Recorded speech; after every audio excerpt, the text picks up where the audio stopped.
কয়েকদিন আগে 10 মিনিট স্কুলের আমার কলিগ ঐশী আইএলটিএস পরীক্ষা দিয়েছে এবং আইএলটিএস পরীক্ষা দেওয়ার ওর কিছু ইন্টারেস্টিং অভিজ্ঞতা হয়েছে।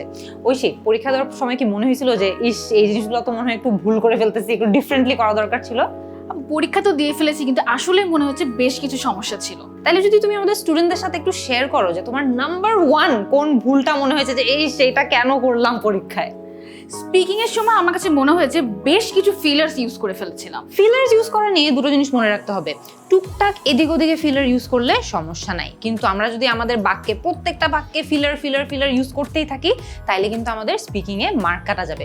সো ওকেশনালি একটু ফিলার ইউজ করলে ওকে, কিন্তু বারবার ফিলার ইউজ করা নো ওয়ে।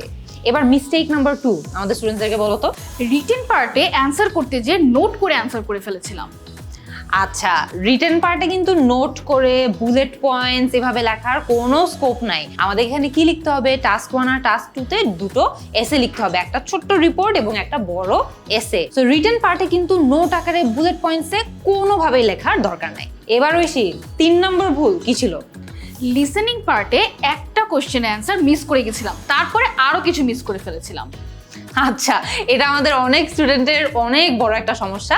লিসেনিং এ অডিও চলতে থাকে, আমরা যদি একটা আনসার মিস করে ফেলি আমরা বারবার চিন্তা করি আল্লাহ কেমনে মিস করলাম, এখন কি হবে, নেক্সট অ্যান্সার না করে আমরা ওই অ্যান্সার নিয়েই পড়ে থাকি। এটা কোনোভাবেই করা যাবে না। আইএলটিএস লিসনিং পরীক্ষায় কিন্তু লিসনিং অডিও আমরা একবারই শুনতে পারি, পজ করার কোনো উপায় থাকে না, অডিও চলতে থাকবে। সো কোনো অ্যান্সার যদি আমরা মিস করে ফেলি ওইটার কথা একদম ভুলে যাবেন, কন্টিনিউ করে যাবেন। পরে এক্সাম শেষে যদি কোনো কিছু গেস ওয়ার্ক করে দেওয়ার ইচ্ছা থাকে দিয়ে দিতে পারেন, কিন্তু একটা অ্যান্সার মিস হয়ে গেলে ওটা ভুলে যান। লাস্ট মিস্টেক ঐশী, কি ছিল? রিডিং পার্টে বেশ কিছু কোয়েশ্চেন নিয়ে কনফিউজ ছিলাম, কনফিউজড হয়ে অ্যান্সারই অ্যাটেম্প্ট করি নাই।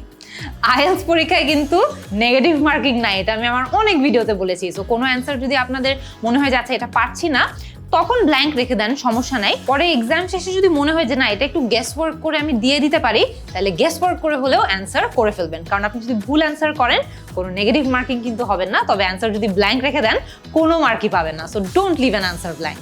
এই ছিল ঐশীর করার 4 কমন মিস্টেকস ওর নিজের আইএলটিএস পরীক্ষায়। আপনারা যারা অলরেডি আইএলটিএস পরীক্ষা দিয়ে দিয়েছেন কমেন্ট সেকশনে আমাদেরকে একটু জানিয়ে দেন যে এই ভুলগুলোর পাশাপাশি আপনারা আর কোন কোন কমন মিস্টেক করেছেন, যাতে সবাই একসাথে মিলে আমরা এই ভুলগুলো অ্যাভয়েড করতে পারি।